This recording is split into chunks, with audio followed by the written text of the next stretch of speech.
الحمد لله رب العالمين، والصلاة والسلام على الرسول الأمين وعلى آله وصحبه وتابعيه أجمعين إلى يوم الدين. ربنا آتنا في الدنيا حسنة وفي الآخرة حسنة وقنا عذاب النار.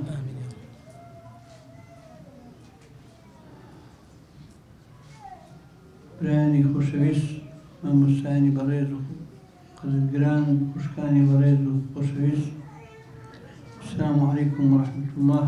عليكم السلام ورحمة الله وبركاته. خوشحاڵم کە پاش ماوەیەک لە دابڕان لێرە لە ماڵبەردی شەشی یەکگرتووی ئیسلامی کوردستان لە هەول کەرکووکی خۆشەویست بە دیداری ئەوەی خۆشەویست دەگەین و دڵمان شاد ئەبێ بە دیدارتان و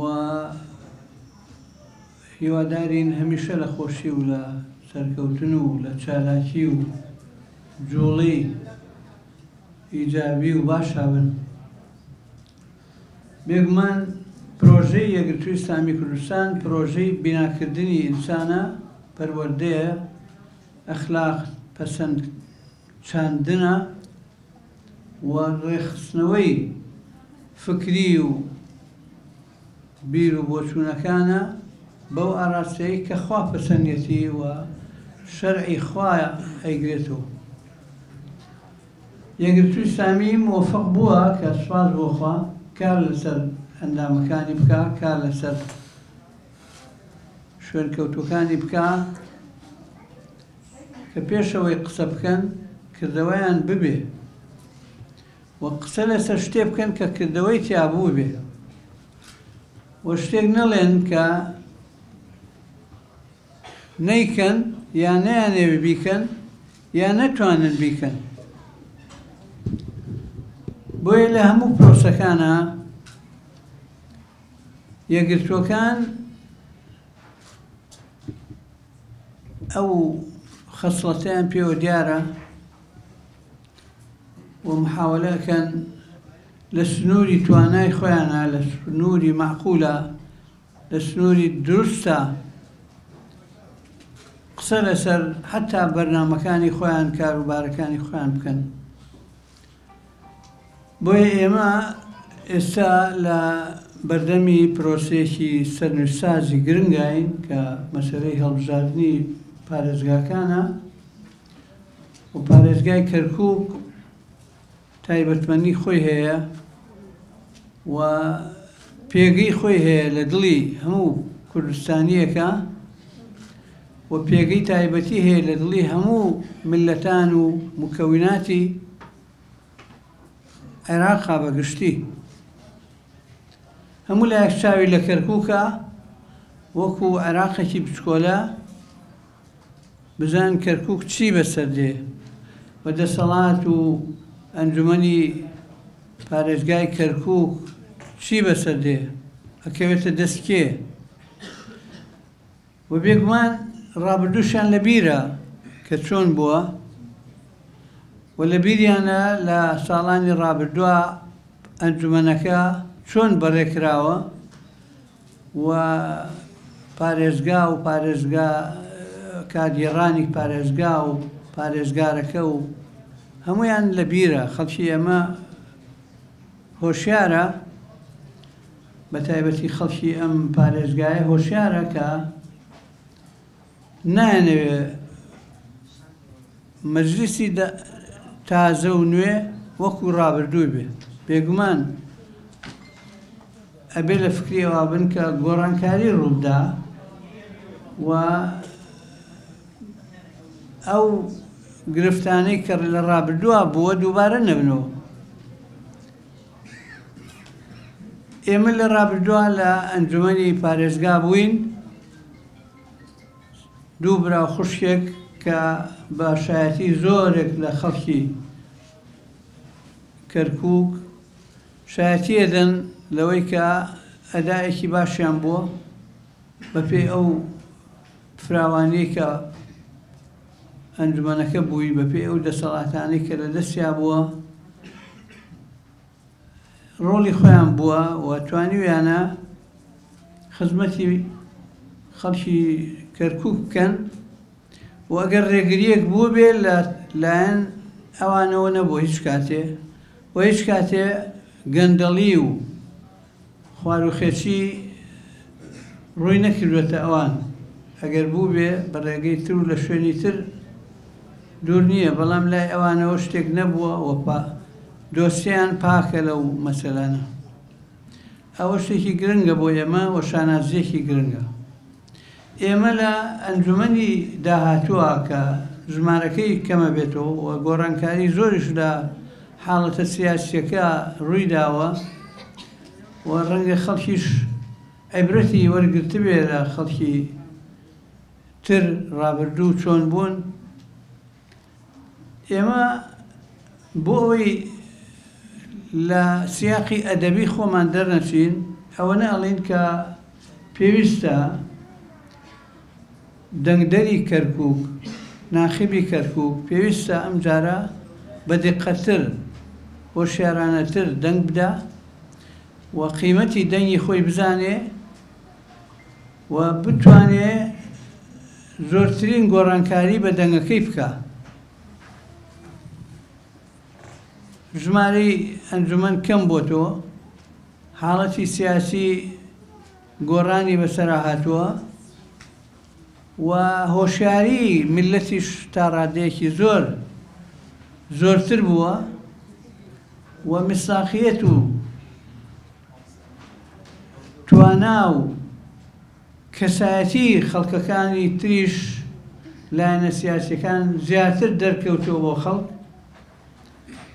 پێویست بە زۆر چیر و خوێندنەوە ناکە ئەوەنەی پێویستە بوترێ ئەوەی کە کاندیدی ئەم هاوپەیمانیە هاوپەیمانی مەشخەڵ ئەوەندە بڵێ کە من ئامادەی خزمەتی ئێوە خەڵکی کەرکووک دەنگ دەری کەرکووک من ئەمەوێ خزمەتی ئێوە بکەم خزمەتی ئەم پارێزگایە بکەم و دەنگێکی ئەمین بم گەیەنەری دەنگی میلەت بم و داکۆکیکاری مافەکانتان بم ئەوەندە بەسە چونکە خەڵک ئەزانەیە کە کەسی ئیسلامی فو ناکاتە خۆی و درۆیەوە لەگەڵ میلەتی خۆی ناکە کەسی ئیسلامی ڕاستگۆیە دەستپاکە ئەمینە بۆیە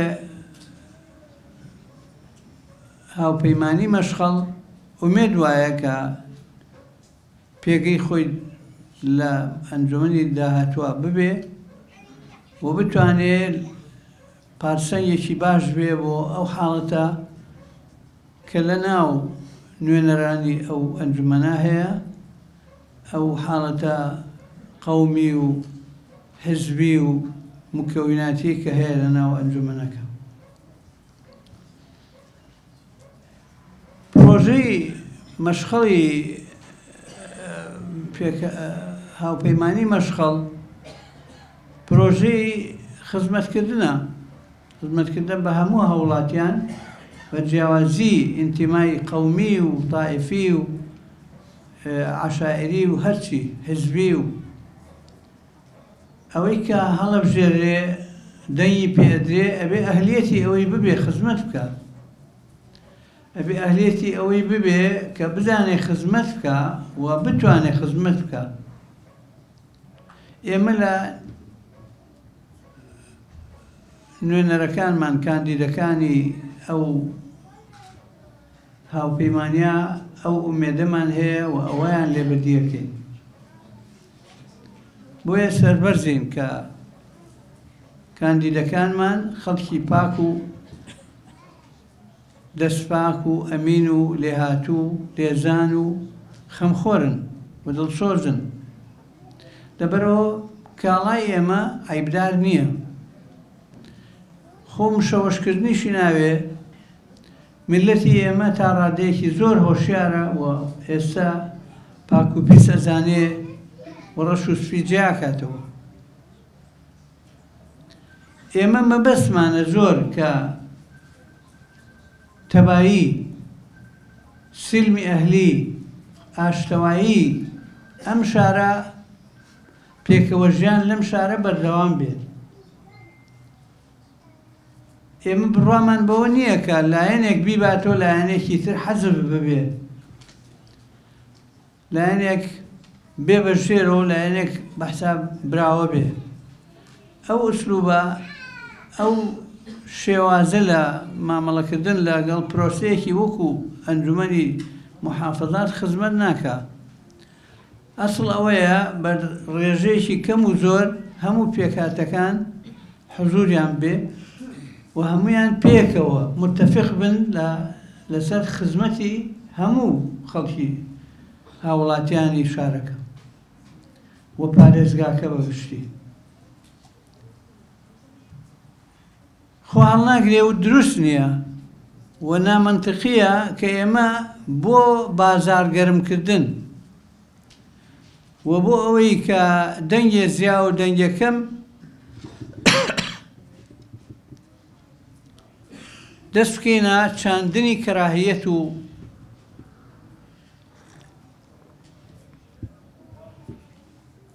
ڕق بوونەوە و ناکۆکی تاشین بۆ خەڵکی ئێمە.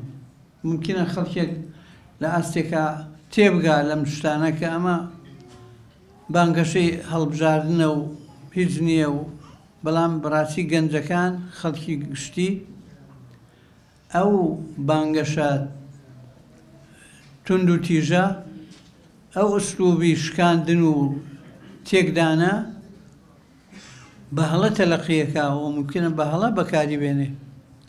ممکنە ئەنجومەن تەواو ببێ بەڵام دوایی کراهیەت و ڕق لێک بوونەوە و دەرگیربوون و ناکۆچی زەرع بکەین کە ئەوە کەس براوە نییە لە شتیوە. و یەکێ لە هەڵەکانی ڕابردوو ئەوە بوو کە لایەک زاڵە کرا بە لایەکی ترا لاکەی کە دۆڕانوێتی وەکو هەر پرۆسەیەکی تر تەواند براوە و دۆڕاو هەیە، بەڵام کابرایی کە دۆڕانوێتی یا لایەنەکەی کە دۆڕانوێتی تەسەوری بوو کە مافی پێشێ لەکرێ ئینتیقامی لێ ئەسێنن ڕەنگە زەرەری گەورە بکە.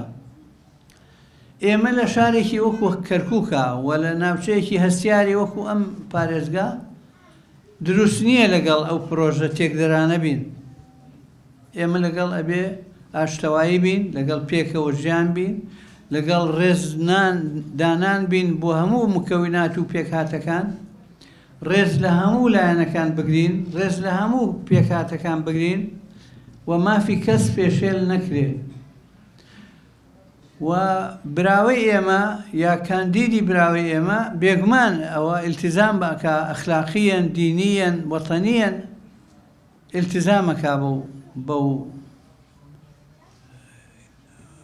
پەیمانە کە بێ خزمەتکاری هەموو کەس بێ، هەموو هاوڵاتیەکی ئەم محافەزەیە بێ. اینجا کە مادام وایە ئێمە نەهجمان نەگۆڕین بە ناوی هەڵبژاردنەوە، نەهجمان نەگۆڕین، نەهجی ئێمە ئاشتی خوازانەیە و ئارامی بەخشینەوەیە و هێورکردنەوەی کەشوهەواکەیە و ئەو تون و تیژیایە ئەو شەڕە دەنوکەی کە هەیە یا شەڕەپەڕۆ لای ئێمە ئەبێ بوونی نەبێت. ئێمە زانین و خەڵکیش هەموو ئەزانێ ئەو خەڵکە چی کردووە، کاربەدەستی لەمە و پێش چی کردووە، فڵان حیزب لە دەسەڵاتە بۆ چی کردووە، وتنەوەی و درێژکردنەوەی و شیکردنەوەی و لەسەرچوونی زۆر قیمەت نادا بە مەوزوع. ئێمە تەشجیعی خەڵک بکەین بێ دەنگ بە شتێکی گرنگە. دەنگدان عورفێکە نابێت کوێر بێتەوە، نابێت خەڵک بە ناوی بایکۆت و بە ناوی ناڕەزایی و واز بێنێ لە میکانیزمی هەڵبژاردن، چونکە هەڵبژاردن باشترین وەسیلە لێیە، لەوە باشترمان لە دەسانیە. ئەوە خاڵی یەکەم و هەنگاوی یەکەم هەموو خەڵکی دەنگدەر بێت دەنگی خۆی بە ئارەزووی خۆی. دوایی لەسەر ئەوەی دەنگ بە کێبدا ممکنە هەر کەس بەشی خۆی تێگەشتنی هەیە، هۆشیاری هەیە دەنگ بە کێبدا. بۆیە هاوکاری دەنگدەر بعضێک لە خۆ عەرزکردن و بعضێ لە خۆ نواندن تا ڕادەیەک بانگەشەکردن بۆ خۆ تەبیعیە، بەڵام شکانی خەڵکی تر و بە خائینکردن و بە کوژانەوەی خەڵک و هەڵکردنی خۆ زۆر ئەمەلی نییە و لەگەڵ ئەدەبیاتی ئێمە زۆر ناخوا. هەر کەس کاڵای خۆی عەرزکە، ئەوە شتێکی باش. ئێمە خەڵکی کوردستان ئەزانێ یەکگرتووەکان چین و ئیسلامیەکان بەگشتی چین، خوێنی کەسیان لە گردنا نییە، ماڵی کەسیان نەخواردووە، لە هەموو سزنەکانی کوردستانە بگەڕێت نەفەرێکی یەکگرتوو یا ئیسلامیتیان نییە کە لەبەر قەزیەکی ئەخلاقی یا جینایی گیراوێ و لە سزنابێ، لە جگەرە کێشانەوە لە خۆیان حرام کردووە تاوەکو مخدرات و تاوەکو پیاوکوژی و تاوەکو بەرەڵایی کە بەداخەوە یێخەی وڵاتەکەی گرتووە. ئەمانە قیمەتی نەبێ لای دەنگدەر، ئەم شتانە نەزانێ دەنگدەر، حەیفە دەنگدەر نەزانێ کە کاندیدێک ئەوە ئەخلاقی بێ، ئەوە ڕەفتاری بێ، ئەوە نە پاک بێ لەگەڵ خۆی، لەگەڵ دەوروبەری، لەگەڵ دراوسێ، لەگەڵ هاوکارەکانی، لەگەڵ هاوڵاتیەکانی دەوروبەری. ئەگەر ئەمە قیمەتی نەبێ لای دەنگدەر، ئیتر هیچ قسەیەکی تر فایدەی نییە، چونکە کاڵای ئێمە ئەوەیە و کاڵایەکی بەقیمەتە، کاڵایەکی ئینسانی ئەخلاقی قیەمی زۆر گەورەیە. بە تایبەتی لە وڵاتی ئێمە لە بەردەمی گۆڕانکاریەکی گەوراین، پەلامارێکی خراپ ئەدرێتە سەر ئەخلاق و هەویەی ئەخلاقی ملەتی ئێمە. ئەنجومەنەکان پەرلەمانەکان ئەبێ لە خەڵکی لەو بابەتەی زۆر تیاوێ کە مەبەستی بێ هەویەی ئەخلاقی و ئیسلامی و کوردەواری خۆمان بپارێزین.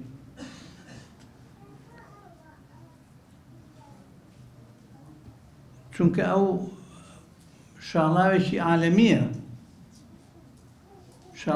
عالەمیە کە خەڵک بە تایبەتی گەنج و لە ڕێگەی باسی مافی ئافرەت و مافی گەنجان و مافی مرۆڤ زۆرێک لە شتی فاسید و خراپ بڵاوەکرێتەوە و تەطبیعەکرێ، ئاسایی ئەکرێتەوە لە وڵاتە و ئەبێتە بەشێک لە ئەجندای پێشکەوتن و بەحسا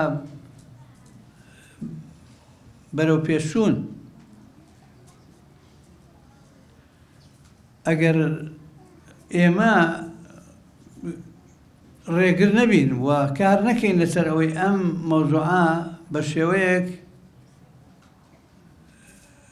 ڕێی لێ بگیرێ و کار بەدەستی وڵاتی خۆمان هۆشیار بکرێتەوە کە ئەمە شاڵاوە هەیە و خەتەری هەیە و هاوڵاتیان ئاگار بکرێنەوە و باوکو و دایکەکان ئاگار بکرێنەوە لە مەسەلەی گەنجەکان، مەسەلەی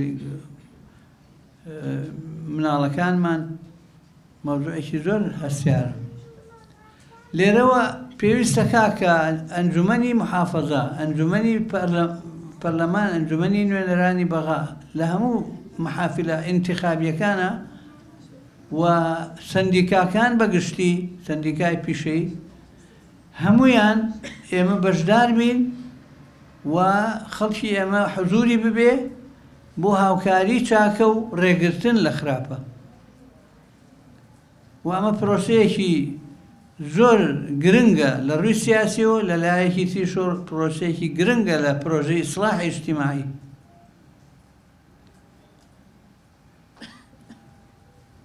و ئەمە ئەرکی هەموو لایەکە، بەڵام بە ڕێگەی ئینتخاباتەکرێ، بە دەنگدانی دەنگدەرەکرێ. هەر ئەو کەسانەی کە ئێستا ئێمە ملاحەزەکەین کە ستەمەکە یا ناحەقیەکە یا گەندەڵیەکە، خۆ بە دەبابە نەچۆتە سەر حکوم، هەر بە ئینتخابات چۆ. ئینتخابات تەزویری تیاکراوە یا بەعزێشتی تیاکراوە ڕاستە، بەڵام بەگشتی ئالیەتەکە ئالیەتی ئینتخابات بوو.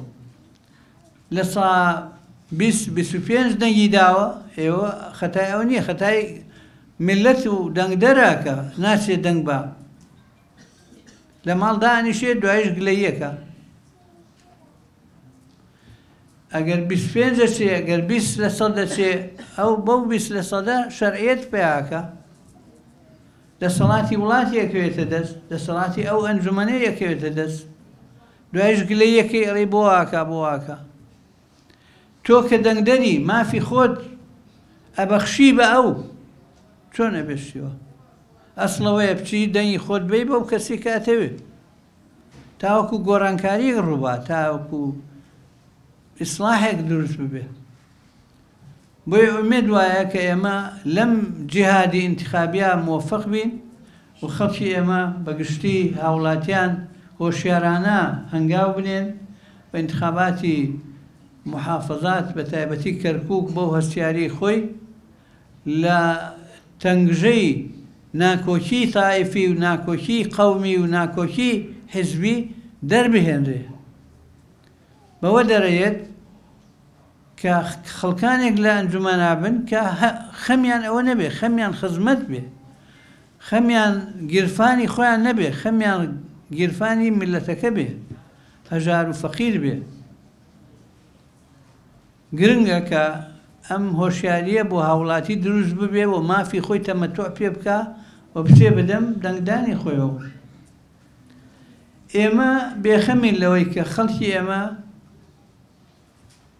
کاندیدی ئێمە ئەمینە و دڵسۆزیشە و خەمخۆریشە و اختصاسێکی حتمەن بەشێوەنە شتێکی هەیە کە خزمەتی پێ بکە و ببێتە کاریگەر لەسەر خەڵکەکانی تریش.